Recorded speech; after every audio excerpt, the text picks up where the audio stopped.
Good evening, ladies and gentlemen. Welcome to the Williamsburg Art and Historical Center. Williamsburg, Brooklyn, the greatest city in itself in the world, I think. But it was the emerging art capital of the world during the last 20 years. And the reason it was is because of a lady named Yuko Ni.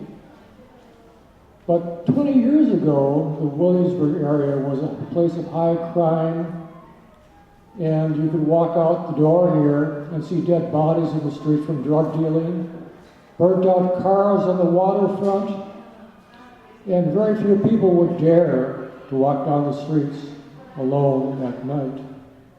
Gangs roamed, 10, 20 kids at a time, mugging people, burning those cars, gang warfare, gunfire.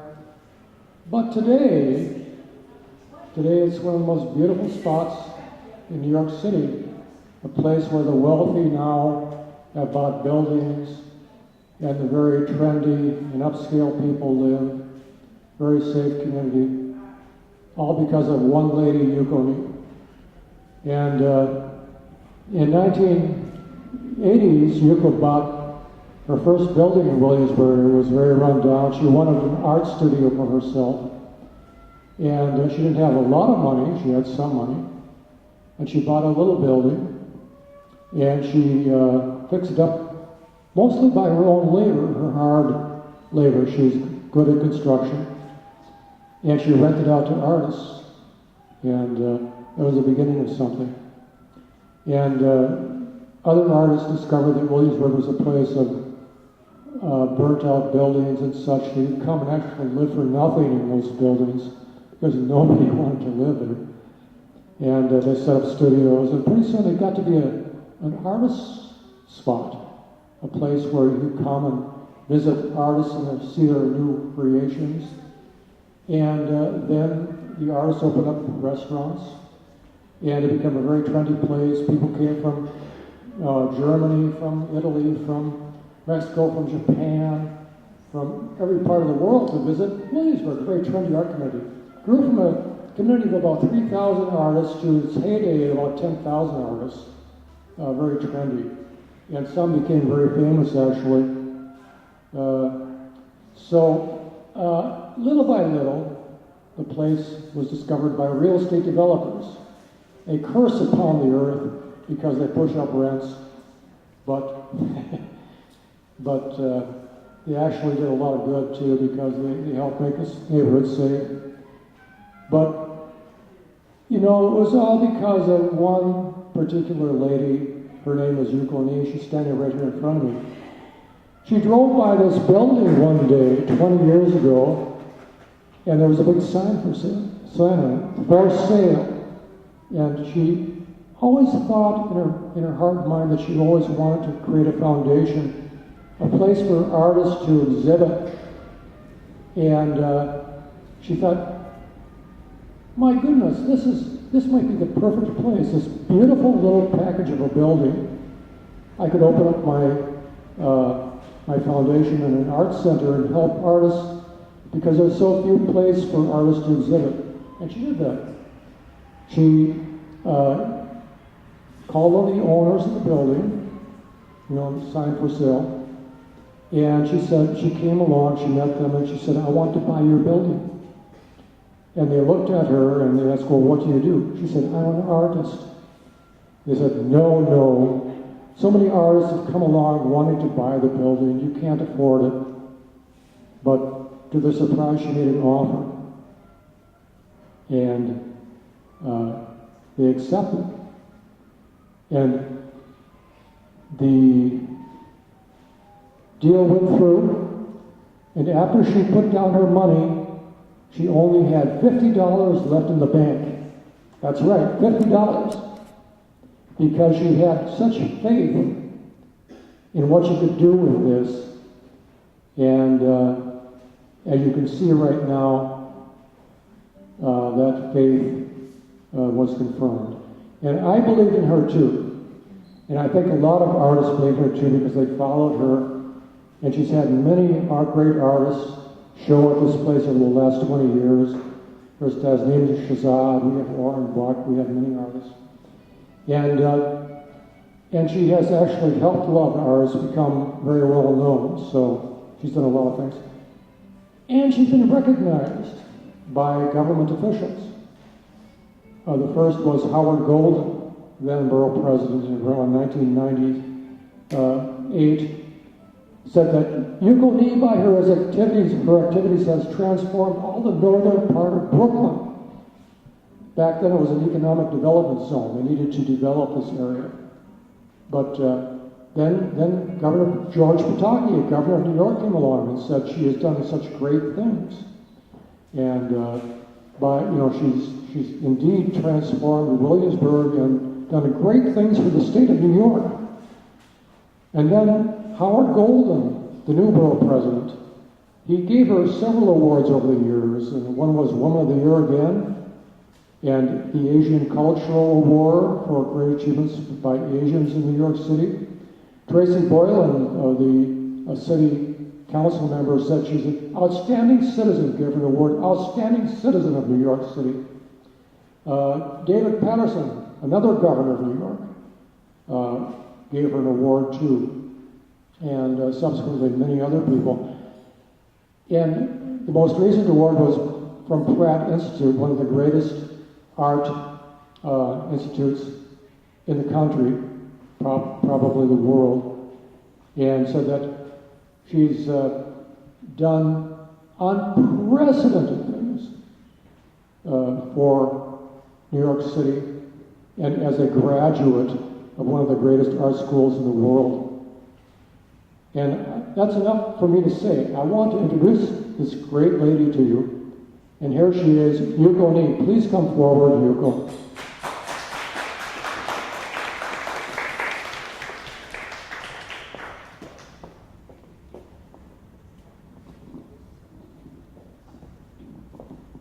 Hello, everybody, and thank you very much for coming over to enjoy the most beautiful exhibitions.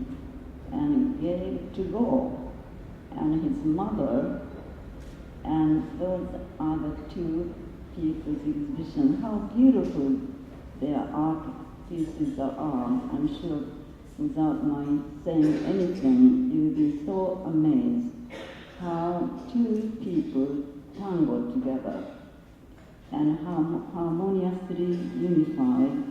It's one of the wonderful, impressive show. And congratulations, Annette.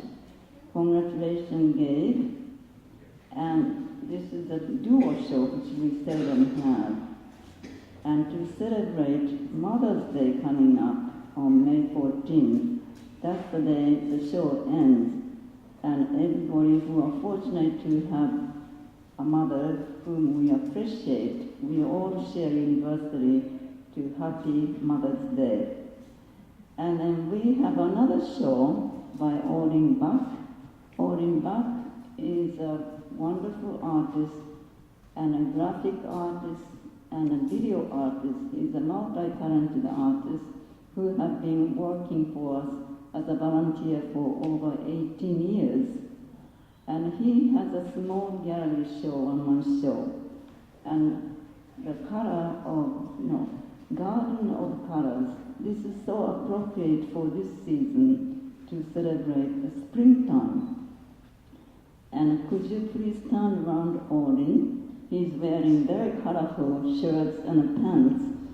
And if he goes to that small room, it will be camouflage. Nobody knows whether he is an artist or he is a part of the artwork. Okay.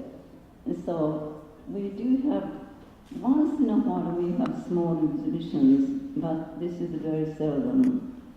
And WA Center, we call it, Williamsburg Art and Historical Center. WA means, in Japanese, peace, harmony, and unity. So through the international language of art, we come to understand each other, we come to respect each other, and we love each other. That is WA Center's mission. And WA Center here happened to be right next to the bridge, Williamsburg Bridge. And the bridge concept we emphasize as a mission, part of the mission too. Bridge between you and me, bridge between young and old, bridge between local, national, international, bridge between fine art, performing art, film, all creative fields will come to the Mars Center. So bridge concept is very, very important, and then today we need more bridge to get to know each other more than we need more than ever before, as you can see what's going on in the world. And then through the peaceful language of art, universal language art, we try to make the wonderful world. Thank you very, very much, and we are going to take a photograph of those artists who are here, and so please stay longer until we finish. And I have to mention to Annette, thank you very much for bringing your wonderful son, Gabe. I'm sure Gabe is so proud to have a great mother, right? Yes. So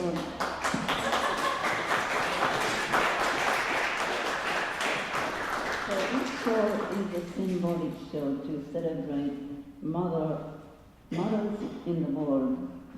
Mother, the earth mother, the mother of the earth as well. Okay, so you enjoy, and it's nice.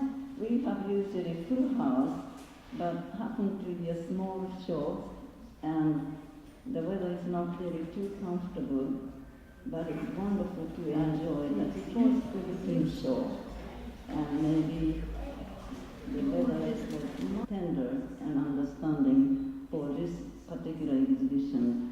That's the way I think.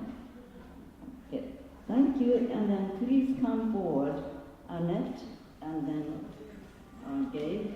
Mother's Day. Mother's Day. Everybody celebrates with carnation. Carnation was out. Today I went shopping. Carnation was out. So this is for Annette. Yeah. Thank you. Congratulations. Congratulations. Okay. Yeah. Oh, thank you.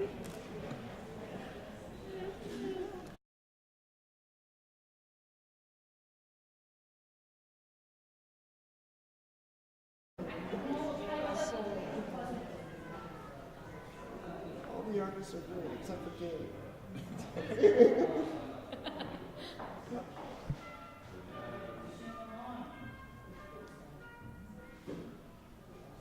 Okay, good, good, good.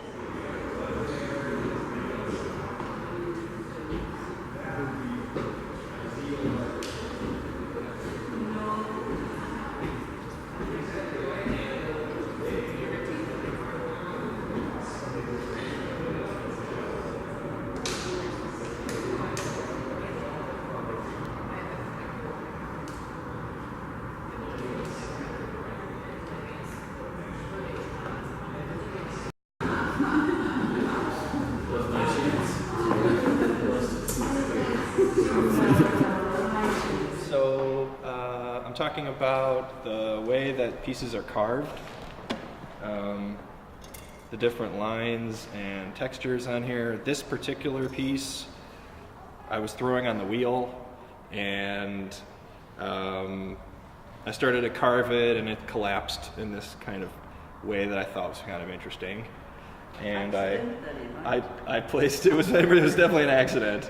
Some of the pieces of the rim ripped off, and I placed them in the bottom of the pot and then glazed it on, so it's all one piece now. But earlier this year I was growing a plant out of this, kind of overflowing the sides.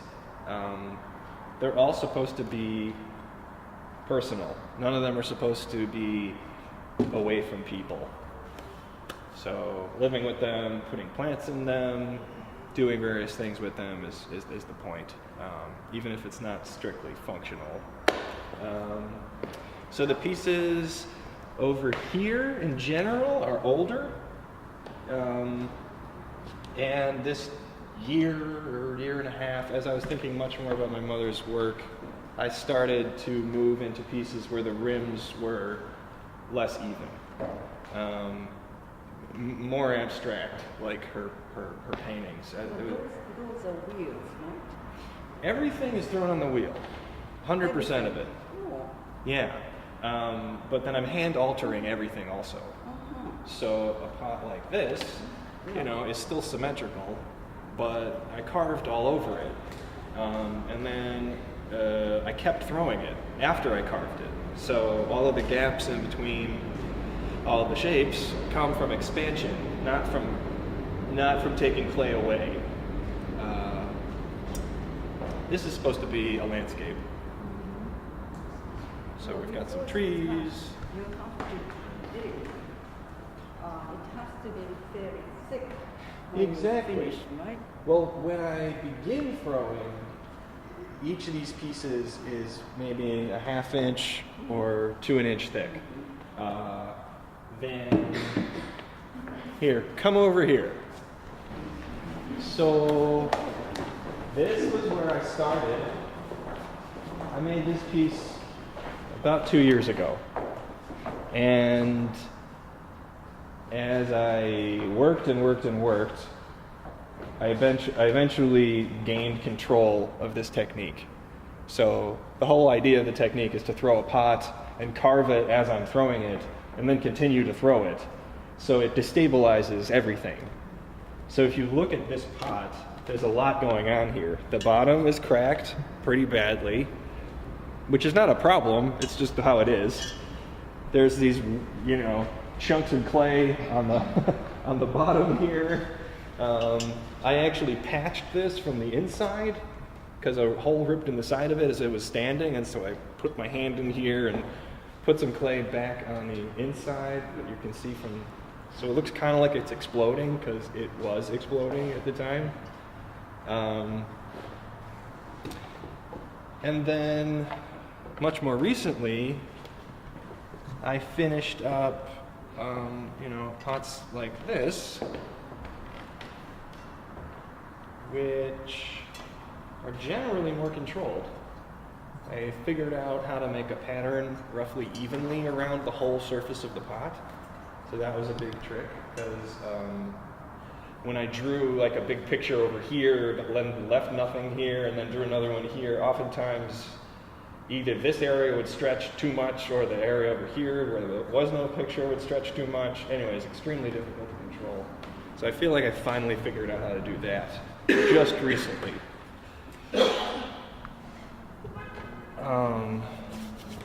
And the actual patterning, in a lot of ways, was coming from the arm movements that went into these paintings. I think the main thing that links my mom and I is how we move. Actually, I think more than anything, I think we're probably, if you took a video of us in separate rooms when no one was watching, I think we're probably moving our arms fairly similarly. Even though what comes out is different, the general rhythm of everything is so similar that I think that it's almost a physical thing, rather than just a mental one, that's linking the two bodies of work. So you want to talk about your paintings a little? Well, picking up on the physicality of how I work, this is a later piece, and if you want to come close, you'll be able to really see what I've been doing. This is a new kind of paper called Yupo, which is, it's Y-U-P-O. And it's plastic. It really is rolled out plastic. There's no rag in this paper, so it doesn't absorb anything unless you rub and rub and rub or let it dry. So when you feel like it and you want to come close, you'll see that I start with very thin washes of color, because you can't see too much of the original paper unless you get very, very close and you see where the ink, this is a thinned out ink, has stopped. So most of the time I begin with the flat on a big table, and as Gabe was gesturing, I almost started laughing because someone told me to go to the hardware store and buy the biggest brush I could find, so I bought one. And I do make a dancing gesture over the paper, and of course it spreads. And then I use a lot of paper toweling, and I don't leave puddles. If the color has stayed there and I like it, I leave it. Otherwise, I do a lot of manipulating with the wet paint. And then I might look at it for composition and drop some darker ink into the wet paper. So that's how you get places like this, as I work wet on wet, if you know what that means. Okay. Then the world is wide open to me, just like Gabe and I. It's very interesting. Breaking boundaries and using the materials in new ways seems to be something also that we have in common. So at that point, I could take a pencil and start drawing smaller lines that feel word-like, but are not really spelling, but they look like writing. Yes. Excuse me. So what color did you start painting to begin with? To begin what did with, you use? Well, you see a pale yellow like this. I usually start as pale as I can, so it's very close to the paper. So I'm altering the shading of the piece of paper so it's not just flat white. And then I'll put a gray on top of it, and I'll watch it and I'll rub it and I'll leave it to dry. Okay, so then this is toward the end. Some of this is acrylic paint that after the ink has dried, I will have thrown on the paper. I do a lot of throwing. All the drips are a result of taking the paint like this, and then very quickly I watch it drip, and then I catch the drips so that not all of them go to the bottom. I stop them up near the top so that they become compositional elements, not just straight lines on the piece of paper. So I would say I go back into it between 20 and 30 times. You know, I leave it hanging up while I work on other things, and I look at it, and it's not something you just start from one, A to Z. Do you have a theme when you start out? I work pretty much from biblical themes that I feel in my soul, but I'm not trying to paint the journey across the desert. I had a title I used quite a few times that was, "And I will dwell among you."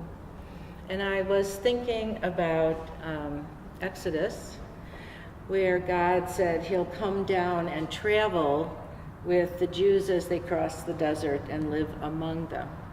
And I spent a lot of time trying to think of what would that cloud be. The air would be so disturbed, and how it moved, or what it looked like in being inside and enveloped by it. But that's about as close as I get to figurative work at this point. So if you have any questions, I could answer them, but I have a theme to pick up from there. okay, Okay. Go for it. Just thinking about this out loud. So you're painting creation in some ways, and you left all of this evidence of how you made the piece. I just think something to point out is just that both of us are leaving a huge amount of evidence of how we made the thing. Neither one of us are covering up. We're not smoothing things out and disguising the brushstrokes at all. In a lot of my pots, you can actually see my hand, like having pushed on it, and I just... Okay, so come take a look at this one, just as like a direct example. So, like this blue area, next to this sort of yellowish brown with the white, this is all done manually. And I think something that's just interesting about what's happened with my mom's work in the last year, she's been painting on this Yupo paper, is that her paint colors and ink washes immediately started looking more glaze-like because they were on a surface that was not porous. So these little dashes of color actually showed up in her paintings in a lot of places that I think are, like, if you looked at all the paintings on Earth, these look more like glazes than just paints in a lot of ways. She's sort of in this in-between space between painting and ceramics. I think they, not maybe deliberately, but they just are that way because of the material. And then things like this, I did later, so just as like a process thing, like I'm actually really envious of the fact she can go in 20 times or 30 times to a piece, because I would love to do that. Like this piece, I made the form and fired it once. Then, let's see, how did I do this? Then I dunked the entire thing in green and fired it again. And then I still wasn't really happy with what I had, because I was like, okay, I want to pull some of these textures out. So then I started adding this this color, which was actually a black color at the time. And then just where I put this, I added some clear glaze over that to make it shiny. So I just started thinking, I started thinking compositionally, like about the entire piece at once. How can I get this to balance better? I would back off of it like 20 feet and look at it and say, okay, is it all blending together? Can I pull areas out? I added a black rim that, for me, helped it a lot. It, defined it clearly. I've in the recent past, I've figured out that, every pot, let me back up. A lot of things look incomplete and you don't know why. And in my case, I now know when something's finished. If I've considered the foot of the pot, how it sits on whatever it's sitting on, if I consider the shape of it, and I like that, and then I like how it finishes up at the top. Like in this case, this rim is broken up, but I wanted the rim to be broken up. In other pots, that happened without thinking about it much. And then, like with this one, I went back into the pot and added this rim here because I thought that the sides were really strong and the bottom was really strong, but the top wasn't really doing much yet. It didn't make any sense that they had such a rough side and such a clean top. All I'm saying is that wasn't doing anything emotionally or in context. It was just smooth. It was smooth because I made it smooth. It wasn't smooth because there was a reason for it to be smooth. So I think when I really graduated was when I got to those pots over there that are patterned from the bottom to the top, and then this one. And if you look at the paintings, this was really the most like the paintings of maybe any of them. And I got to this process by knocking down so many pots. This is two whole pots, like 25 pounds of clay. So this was like up here, and I was carving it, and it fell in on itself, just like this. I stuck it aside on a board, and then I threw another large pot and covered it in porcelain slip, so that's what all the white is. And then I started collaging pieces from the other pot onto this pot and started wrapping the rim, and this is one of the ones that came out, and I felt like it was really, really finished. That every part of it, I'm only explaining this because I was really happy with this one. And it absolutely was an evolution. I could look at some of these and just say, well, why did I do it like that? And there really is no reason. Like this one, for instance. It's not conscious. All I mean is that, yeah, but I feel like as an artist, what I can push is thinking about what was deliberate and what wasn't. And sometimes you're improvising, but you just stop thinking. You like run out of brain power, I believe, that most of us do. So I think on this pot, I just ran out of brain power when I got up here. I was like, I'm so tired, and that was that. But like, there is no good reason. I'm just, that there isn't anything else happening on this rim. It just, you can like see that my brain kind of ran out of steam. But anyway, I'm embracing all of that. I think this is, I like feeling like I'm improving, I guess. And like I learn things from each piece. You can really see my learning process here. My mother has been painting a lot longer than I've been doing ceramics, so maybe there's more that's inherent in my process right now. But something that would be interesting to you is that a lot of her paintings for years involved collage. She actually would cut up her own finished paintings and then collage them onto. So it's like every single thing I thought I've ever done that's original, I eventually realized she's already done it, and I'm just doing a version of it in clay. But I'm totally at peace with that idea because I think I'm a fan of hers. Well, it's very different, totally different material. It's all good, but it's kind of amazing how these things just show up without you thinking about it.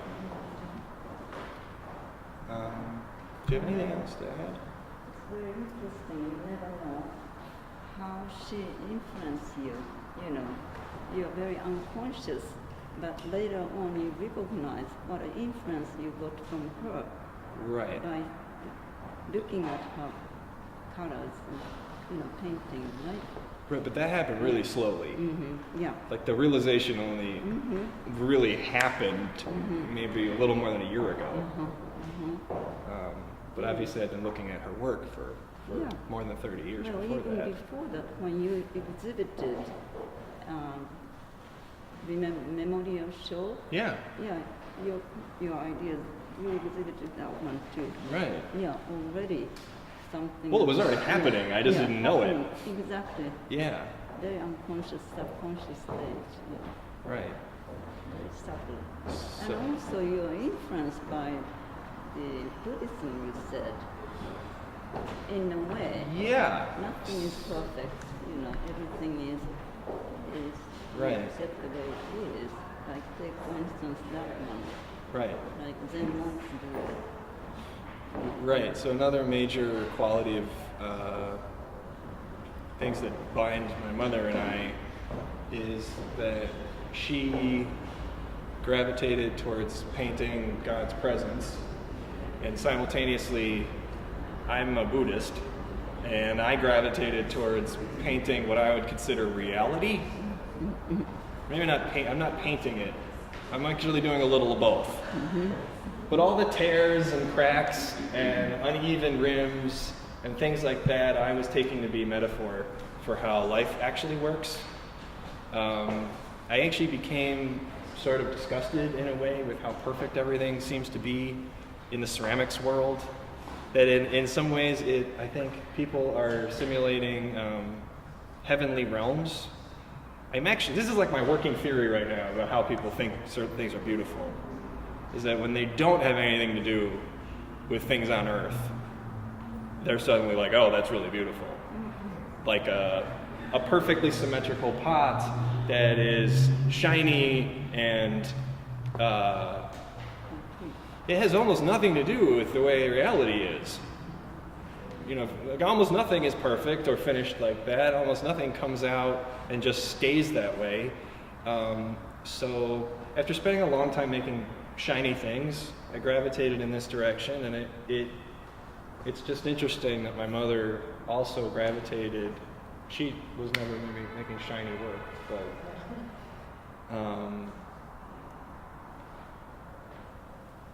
anyway, there was just a lot of back and forth there that was going on multiple intellectual levels.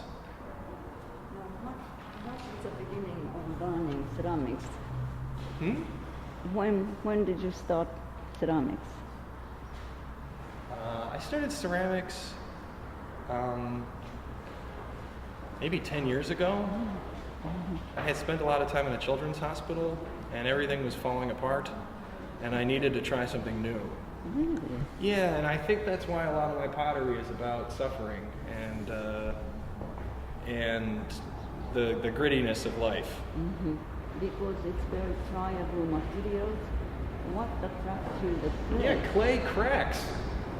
Clay cracks. And I think that's actually pretty cool.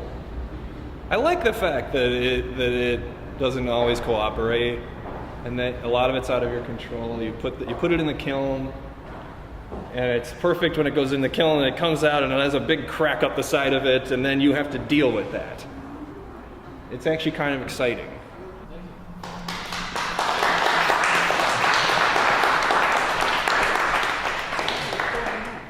So I wasn't sure what to say. I haven't been giving artist talks, so I haven't prepared them before.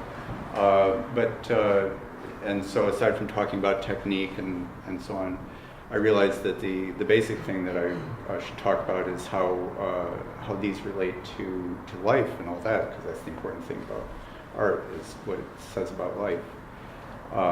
And for that, I had recently written something that explained a basic attitude I have about the mystery of life, about how everything is a mystery, and people who think that they have it all figured out are fools. And so that the art, this art is fundamentally about the mystery, like behind the surface of the canvas. What is this reality? What is reality in general? So this is something I wrote on Quora.com as an answer to the question, why is it so hard for many to believe that the earth and mankind were designed, as by God, for example? And so my answer is, certainly it's possible we were designed and the known universe was set up to operate the way it does. Okay, so how did the designer come into existence? Were they designed by a higher designer? Then how was that designer created? Looking at the universe in these human terms is a mistake. Existence is a mystery. Science helps find observable rules that help us predict what will happen next. So far. In fact, all the rules could change tomorrow, because we only know how our corner of the universe has operated in the past, which there's the doctrine of that, uniformitarianism, that says that the past and the future are like the present. But prove it. We have a faith that the rules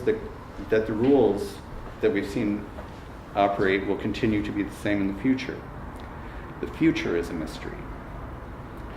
What we think we know of the past comes from our faith in the evidence of our senses from the present. Our parents and our teachers' words, books, artifacts, and our memories. Science class experiments repeat the tests that the edifice of all science stands on, giving us reason for faith in the science that we haven't verified for ourselves. That is, you believe what scientists say if more easily if you have also done experiments and see how the scientific method works and all that. But still, we think we know about the distant past from evidence like dinosaur fossils as interpreted by experts. But certainly one possibility among many is that this evidence could have all been created all at once 6,000 years ago by a sadistic designer who wanted to set up a world that would produce a steady crop of souls he could torture in hell. The past is a mystery. We think we know what's going on around us via our senses and their extensions, the news, telescopes, microscopes, visitors from foreign lands. But if you dream of a butterfly, how do you know that it isn't the other way around and the butterfly is actually dreaming you? How do you know you aren't a brain in a bottle being fed a diet of illusions in some laboratory? The present is a mystery. Anyone who thinks they have it figured out is a fool, I think. So that's where this art comes from. Future as well as present, and the past are all mysterious. Yeah, the existence is a mystery. We can come up with stories, but we'll never know. Yeah. Or if somebody knows how, You know, everybody else has a different opinion, so everybody else is wrong. Exactly. Yeah, it is an endless wonder. Yeah. And so maybe somewhere there's a land of color that these are just photos of. Now, I'd like to ask you, well, by the way, holding back has been from the day one when the One Center opened. He came with full force to help us as a volunteer.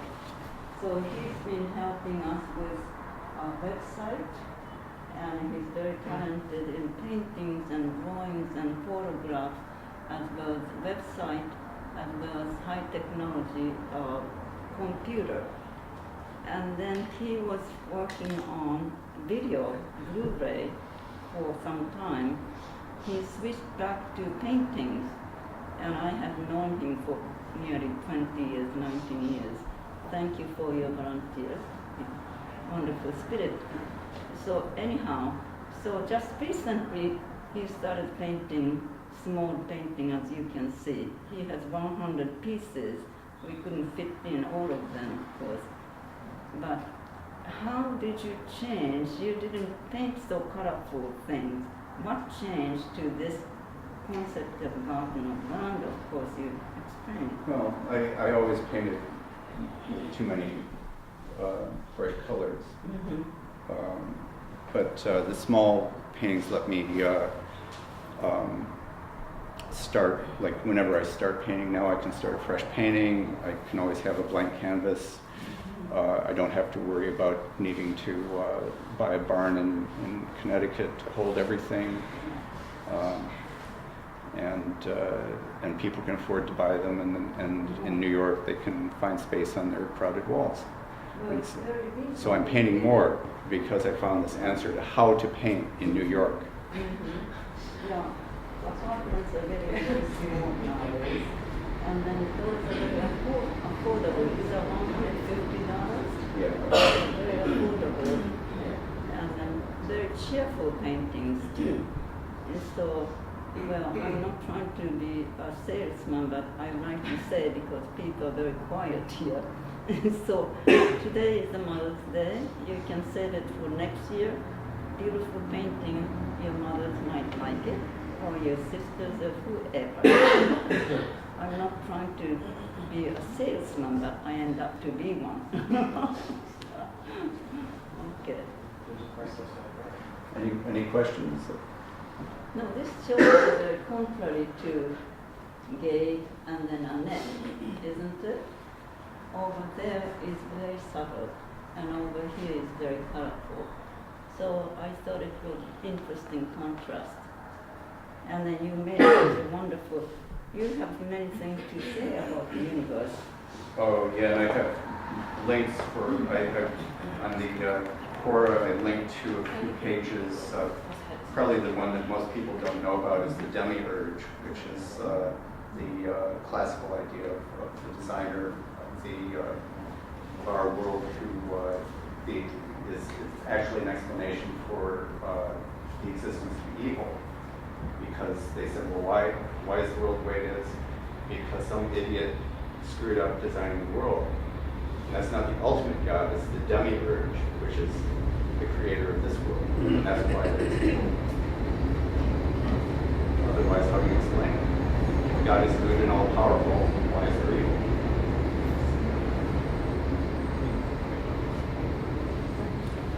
Is this an older painting? No, that's just a different, that was cleaning my palette knife. And working on an old canvas, so it had a different approach. Yeah, I mean, it's very beautiful. It just seems like a different approach. Yeah. I still have a different approach. I'm still integrating. Since I started painting again, I have all these different fair things enough. to integrate. They're not all there yet.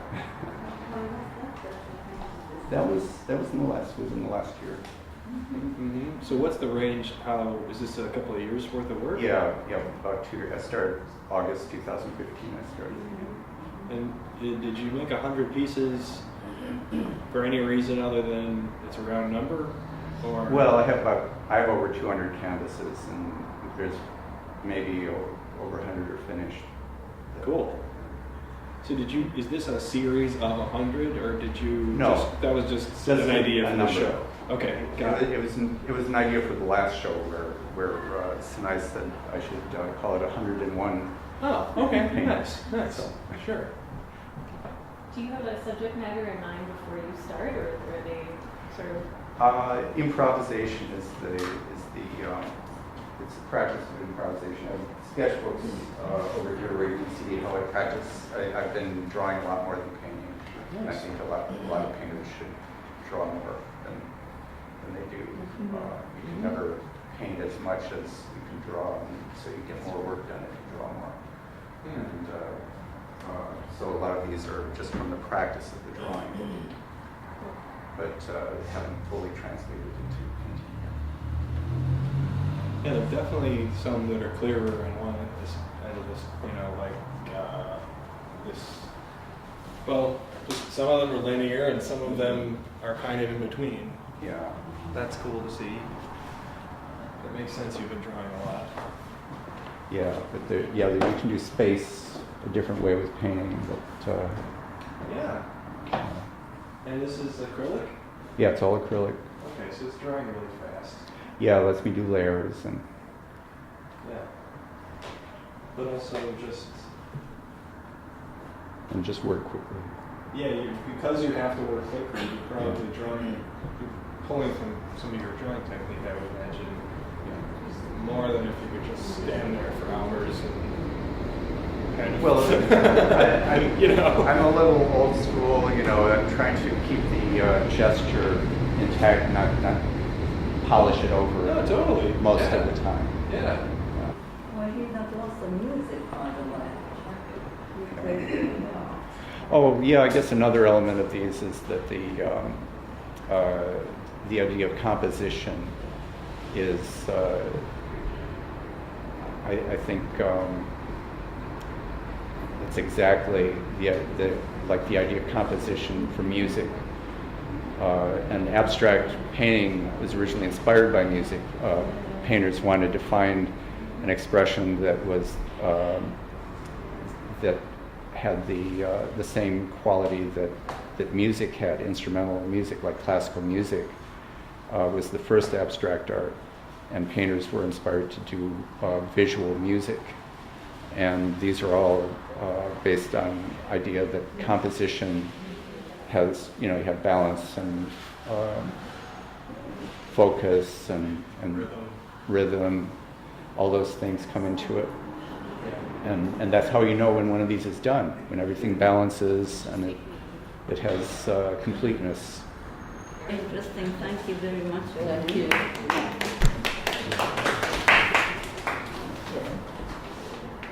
Okay, you're more colorful than before. I guess I should be over here too. Yes. You got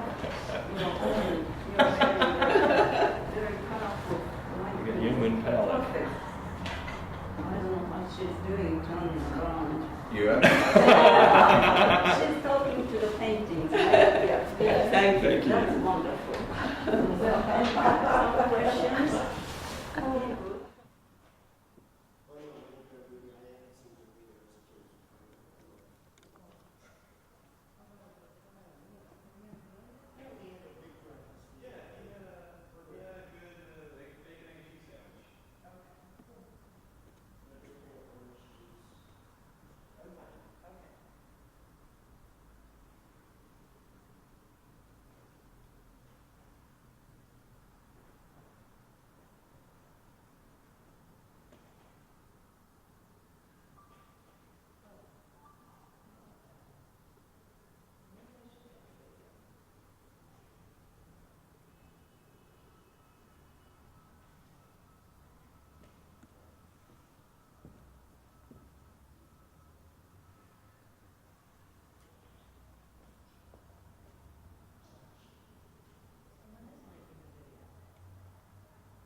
Yeah, make it for Yuko.